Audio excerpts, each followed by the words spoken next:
আমার শ্বশুর শাশুড়ির ৩ ছেলে ৩ মেয়ে। তবে তাদের শুধু বড় ছেলেকে মানুষ করতে অনেক কষ্ট করতে হয়েছে। তাদের বড় ছেলে মানে আমার হাজবেন্ড রাজশাহী বিশ্ববিদ্যালয় থেকে পড়াশোনা করেছে। এখন একটা সরকারি জব করে। সরকারি চাকরির বেতন কম, এটা সবাই জানে। ওর বেতন ২৬,৫০০ টাকা। এখন আমার শাশুড়ির কথা হলো, কষ্ট করে যেহেতু মানুষ করেছি তো আমাদের সব করতে হবে। আমাদের সব চাহিদা পূরণ করতে হবে। আমার শ্বশুরের বাজারে ৩টা দোকান আছে। সেই দোকানের ভাড়া, শ্বশুর শাশুড়ির ক্যাশ। এইদিকে ১ ভাই ২ বোনের পড়াশোনা, বাবা মায়ের সব খরচ আমার স্বামী দেয়।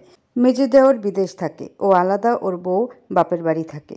আমার বড় ননদের বিয়ে হয়ে গেছে, কিন্তু এখনও পর্যন্ত ওর আর ওর বাচ্চার অসুখ হলে সমস্ত ওষুধপত্র আমার হাজবেন্ডের দিতে হয়। সবার সব চাহিদা পূরণ করতে যেয়ে না নিজের জন্য একটা ভালো পোশাক কিনতে পারে, আর না আমাকে শখের কিছু দিতে পারে। তবুও স্বামীর উপর আমার কোনো অভিযোগ নেই। তো আমার শাশুড়ি আজকে বলতেছে যে তার মেজো মেয়েকে দেখে শুনে বিয়ে দিতে হবে। তো তার নাকি কোন ছেলের সাথে কথা হয়েছে, বিয়ে মোটামুটি ঠিক। শুধু দেনা পাওনা হিসেবে ২ ভরি গয়না ননদকে আর ১ ভরির চেন জামাইকে দিতে হবে, আর ঘর সাজানোর যা যা লাগে সব দিতে হবে। তো আমি বললাম, যা ভালো বুঝেন করেন। তখন বলতেছে, আনিস বাড়িতে আসলে বলবে ১,৩০,০০০ টাকা যেন দেয় বোনের বিয়েতে, আর বাদবাকি তোমার শ্বশুর মশাই দেখে নেবে। কথাটা বলে শাশুড়ি মা চলে গেলেন। ওনার মুখে কথাটা শুনে আমি কি বলবো বুঝতে পারলাম না। আচ্ছা, উনি তো খুব ভালো করেই জানে ওনার ছেলে পুরো সংসারের দায়িত্ব সামলে ১ টাকাও সঞ্চয় করতে পারে না। তাহলে ৩,০০,০০০ টাকা কোথায় থেকে দিবে? কিছুক্ষণ পর আনিস অফিস থেকে আসলো। এসে হাত মুখ ধুয়ে খেতে দিয়েছি, তখন শাশুড়ি মা এসে বললেন, ইতু, আনিসকে বলেছ কথাটা? আমি বললাম, না মা, আসলে আপনার ছেলে এইমাত্র আসলো তো। শাশুড়ি মা মুখ ভেঙচি কেটে বললেন, হ্যাঁ তা তো জানিই আমি। এখন তো তোমার মুখ দিয়ে কথা বের হবে না। আনিস বলে, কি বলবে বলো মা? শাশুড়ি মা বলে, তোর বোনের বিয়ে ঠিক করেছি তো, বিয়েতে তো খরচা আছে, আবার মেয়ে জামাইকেও গয়না দিতে হবে, ঘর সাজানোর আসবাবপত্র দিতে হবে, তাই বৌমাকে বলেছি তোকে যেন বলে ১,৩০,০০০ টাকা দিতে। কিন্তু দেখ, এখনও বলেইনি। শাশুড়ি মায়ের কথা শুনে আনিস খাওয়া বন্ধ করলো, শুধু বলল, আচ্ছা মা নাকি সন্তানের মনের ভাষাও বুঝে, তবে আমার মা কেন আমায় বুঝে না? নাকি বুঝেও না বোঝার ভান করে? কথাটা বলে আনিস খাবার থালা রেখে উঠে চলে গেল।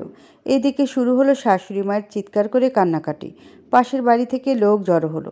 শাশুড়ি মা তাদের সবার কাছে কেঁদে কেঁদে বলতে থাকলো, কি হলো গো আমার, কি কপাল আমার! এত কষ্ট করে সন্তান মানুষ করে এখন সন্তান বউ যা বলে তাই শুনি। মা বাপ ভাই বোন সব পর, ওদের জন্য কিছু করতে বললেই আমরা খারাপ। এখন সব আপন ওই বউ।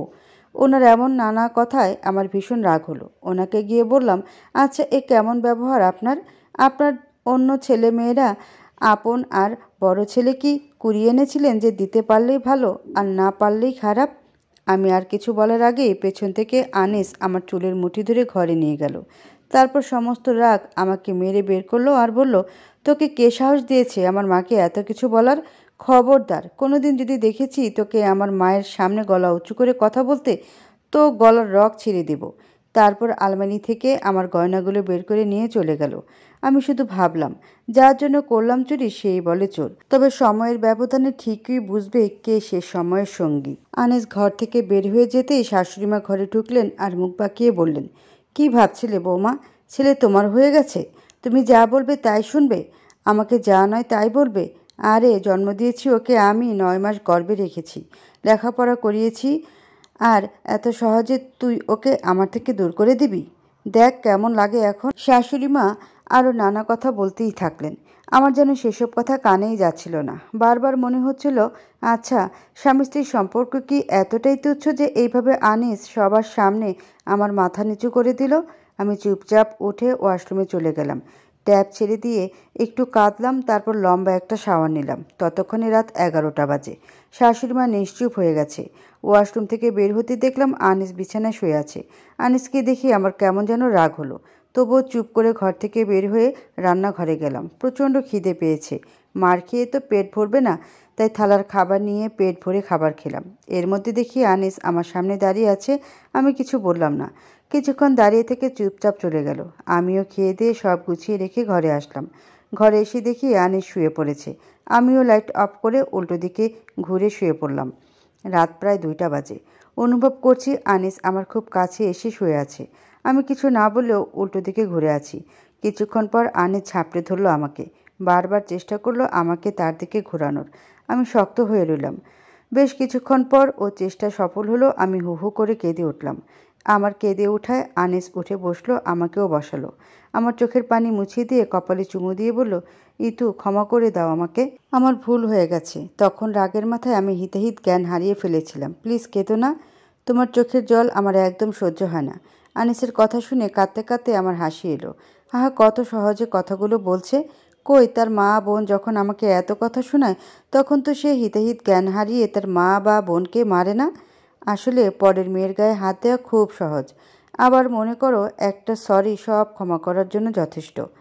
আনিস আমার কোনো কথা শোনার অপেক্ষা করলো না, আমাকে তার কাছে টেনে নিতে চাইলো। আমি আনিসকে বাধা দিয়ে বললাম, কি পেয়েছেনটা কি আপনি আমাকে? আপনি আমার স্বামী, আমার উপর পুরো অধিকার আপনার আছে। আমার ভুল হলে সঠিক করার অধিকারও আপনার আছে, কিন্তু তার মানে এই না আপনি সবার সামনে এইভাবে আমার গায়ে হাত তুলবেন। আমি আরও কিছু বলার আগে আনিস ঠাস করে আরও একটা থাপ্পড় দিল আমার গালে আর বলল, এই সমস্যাটা কি তোর? বলছি তো ভুল হয়ে গেছে, তাও তোর হচ্ছে না। আবার খুঁচিয়ে ঘা বের করছিস। তুই অত মানুষের সামনে কেন আমার মাকে এত কথা শোনাচ্ছিলি?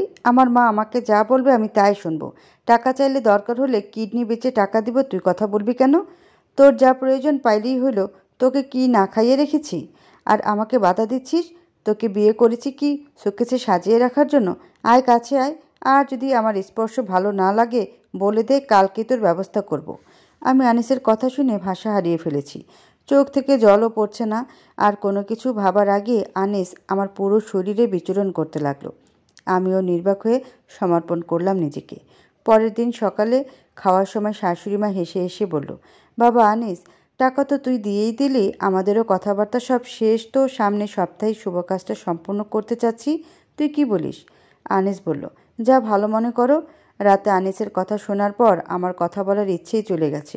তবুও বুঝলাম আমাকে দেওয়া 3 ভরি গয়না বিক্রি করে টাকাটা দিছে। কিছু বলার নেই আমার। তার দেওয়া গয়না তাই বিক্রি করেছে, আমি কি বলবো? দিন যেতে থাকলো। পরের সপ্তাহে মেজ ননদের ধুমধাম করে বিয়ে হয়ে গেল। সবার গা ভর্তি গয়না থাকলেও আমার হাতে ছিল একটা বালা। বিয়েবাড়িতে অনেক আত্মীয় স্বজনদের প্রশ্নের সম্মুখীন হয়েছিলাম, গয়না কোথায়? কোনো রকম ম্যানেজ করেছি। তবে আনিসের মুখ কেমন যেন শুকনো ছিল। হয়তো সবার মাঝে নিজের বউয়ের গলা খালি দেখে লজ্জা লাগছে। যাকে দিন চলে যায়, কিন্তু মনের ভিতরের কষ্টগুলো জমে ক্ষত তৈরি হয়। তারপর সেখানে ধুলোবালি জমে ক্ষত চাপা পড়ে যায়। সেই সাথে ভুলে যাই আমরা সব অভিমান। সময়ের সাথে আমিও ভুলে গেছি সব কিছু। কেটে গেছি কয়েকটি বছর। ননদের সবার বিয়ে হয়ে গেছে, দেওয়াররাও বিয়ে করে ফেলেছে। ছোট দেওয়ার বউ নিয়ে ভাড়া বাসায় থাকে। শ্বশুর শাশুড়ি এখন পুরোপুরি রেস্টে থাকে, তবে আনিসের বেতন এখনও শাশুড়ির হাতে তুলে দিতে হয়। তারপর শাশুড়ি আনিসকে হাত খরচ দেয়, আর আমাদের যা লাগে শ্বশুর কিনে এনে দেয়। ও, আমাদের এখন এক ছেলে আর এক মেয়ে আছে। টাকা ওদের বাবার হলেও আমার বাচ্চার জন্য এক সেট জামা আসলে ননদ দেওর সবার বাচ্চার জন্য জামা আনে শাশুড়ি। তবে ওদের হাত দিয়ে কখনো একটা সুতাও বের হয় না। কখনো শখ করে বাচ্চাদের জন্য একটা খেলনাও কিনতে পারি না। কিনবো কিভাবে? বছরের পর বছর যায়, স্বামী কখনো 1 টাকাও হাতে দেয় না। আগে এইগুলো ভেবে প্রচণ্ড মন খারাপ হতো, তবে এখন সব সয়ে গেছে। আসলে স্বামী যদি স্ত্রী সন্তানের ভালো মন্দ না বুঝে তবে কি করার আছে? অনেকদিন পর মায়ের কাছে এসেছিলাম। আনিসকে বলে এসেছি 2 দিন থাকবো। রাতে আনিসের ফোন আসলো। ফোন রিসিভ করতে শুনতে পেলাম আনিসের করুণ গলা। খুব কষ্ট করে বলছি, ইতু, আমার বুকে ব্যথা করছে, শ্বাস নিতে পারছি না, কেউ শুনছে না আমার কথা। আর কিছু বলার আগে ফোন কেটে যায়। বাচ্চাদের মায়ের কাছে রেখে আমি তড়িঘড়ি বাবাকে নিয়ে বের হলাম। আধা ঘন্টা পর বাড়িতে পৌঁছালাম। দরজা খুলে শাশুড়ি আমাকে দেখিয়ে অবাক। বারবার জিজ্ঞেস করছে এত রাতে আমি কেন। সেসব কথায় কান না দিয়ে আমি সোজা আমাদের ঘরে গেলাম। ঘরে গিয়ে দেখি আনিস উপুড় হয়ে মেঝেতে পড়ে আছে। শাশুড়ি মা পেছন থেকে আনিস পড়ে থাকতে দেখে চিৎকার করে উঠল। আমি আর বাবা ওকে বিছানায় তুললাম। বাবা অ্যাম্বুলেন্স ফোন করলো। মিনিট 15 পর অ্যাম্বুলেন্স চলে আসলো। আমি, বাবা আর শ্বশুর মশাই আনিসকে নিয়ে হাসপাতালে গেলাম, ভর্তি করালাম। অনেক পরীক্ষা নিরীক্ষার পর জানলাম আনিসের হার্ট ব্লক হয়েছে। এখন অপারেশনের মাধ্যমে হার্টে রিং পরাতে হবে। কিছুক্ষণ পর আনিসের জ্ঞান ফিরল। সবাই দেখা করতে গেলাম। আমি গিয়ে আনিসের কাছে বসলাম। বললাম, কেমন লাগছে? আনিস বলল, আগের থেকে ভালো, তবে বুকে ব্যথা। আমি বললাম, চিন্তা করো না, ওষুধ দিচ্ছি, ঠিক হয়ে যাবে একটু পর। আনিস বলল, আমি এত বোকা নই ইতু, এই রোগ ওষুধে ভালো হওয়ার নয়। আমি বুঝেছি অনেক বড় রোগ হয়েছে। আমি বললাম, যাই হোক না কেন আনিস, তোমাকে ঠিক সুস্থ করব। আনিস বলল, কিভাবে করবে? আমার তো কোনো সেভিংস নেই, তোমার গয়নাও নেই। আমি বললাম, এত চিন্তা করছো কেন? মা বাবা আছে, তোমার ভাই বোনেরা আছে। এতদিন যাদের জন্য তুমি করেছো, এত বড় বিপদে আজ তারা তোমার পাশে দাঁড়াবে না? অবশ্যই দাঁড়াবে। আসুক সবাই, দেখো সবাই টাকার ব্যবস্থা করবে। আমি আনিসের কাছে বসেছিলাম। সবাই আসলো আনিসকে দেখতে। ননদরা তো কাঁদতে কাঁদতে আসলো, দুই দেওরও আসলো। এসে সব কিছু শুনে ননদরা কাঁদতে কাঁদতে বলল, ভাইরে, তুই আমাদের ক্ষমা করে দিস। আমরা পরের ঘরে থাকি, কোনোভাবে সাহায্য করার ক্ষমতা আমাদের নেই। আনিস শুকনো হাসলো। দেওররাও বলল, তাদের হাতে একটা টাকাও নেই। কিছুদিন আগে হলে না হয় কোনো একটা ব্যবস্থা করতে পারতো, কিন্তু এখন পারবে না। একটু পর সবাই আবার চলে গেল। যাওয়ার সময় শুধু বলল, কিছু মনে করিস না ভাই। আনিস মুচকে হেসে মাথা নাড়ালো। একটু পর শ্বশুর শাশুড়ি আসলো। শ্বশুর বলল, কিছুদিন হলো তার জমানো সব টাকা ফিক্সড করেছে, এখন তোলা যাবে না। শাশুড়ি বলল, আমার কাছেও কিছু নেই। আনিস মুচকে হেসে বলল, দরকার নেই বাবা তোমার টাকার। আমি বুঝেছি, আমার জীবনের থেকে বেশি দামি তোমার ফিক্সড ডিপোজিট। আর মা, তোমার গয়নার মূল্য আমার জীবনের থেকে বেশি। শুধু এই জিনিসগুলোর মূল্য আমি বুঝিনি এতদিন। তাই তো এত টাকাও নিজের জন্য না রেখে তোমাদের জন্য খরচ করেছি। নিজের বউয়ের গয়না বিক্রি করে বোনের বিয়ে দিয়েছি। আর আজ আমার জীবন মরণ সংকটে তোমরা তোমাদের টাকার মূল্য বোঝাচ্ছ। অনেক ধন্যবাদ মা বাবা, আমাকে মূল্য বোঝানোর জন্য। সেই সাথে এটাও বুঝতে পারলাম কে শেষ সময়ের সঙ্গী। ইতু, ওদের এখান থেকে চলে যেতে বলো প্লিজ। আশ্চর্যের কথা, শ্বশুর শাশুড়ি চলে গেলেন। ওনারা চলে যেতেই আনিস কেঁদে ওঠে। বড্ড কষ্ট পেয়েছে লোকটা, তবে এটা তো ওর প্রাপ্য ছিল না। ও তো পরিবারকে নিঃস্বার্থ ভালোবেসেছিল। যাকে, ওদের কাছে আনিসের মূল্য না থাকলেও আমার কাছে আমার স্বামীর জীবনের মূল্য অনেক। তা নিজের শেষ সম্বল বাবার থেকে পাওয়া জায়গা বিক্রি করে আনিসের চিকিৎসা করালাম। আলহামদুলিল্লাহ, আনিস সুস্থ এখন। তবে এত বড় বিপদে পড়ে বুঝেছে কে ওর আপন। এখন আমরা আলাদা থাকি, আমি, আনিস আর আমাদের বাচ্চারা। আনিসের জীবনের একমাত্র প্রায়োরিটি আমরা। সব মা বাবা একরকম নয়, তবে আমাদের সমাজে এমন অনেক মা বাবা আছে যাদের কাছে সন্তান শুধু টাকার মেশিন। তাদের থেকে দূরত্ব বজায় রাখাই উত্তম।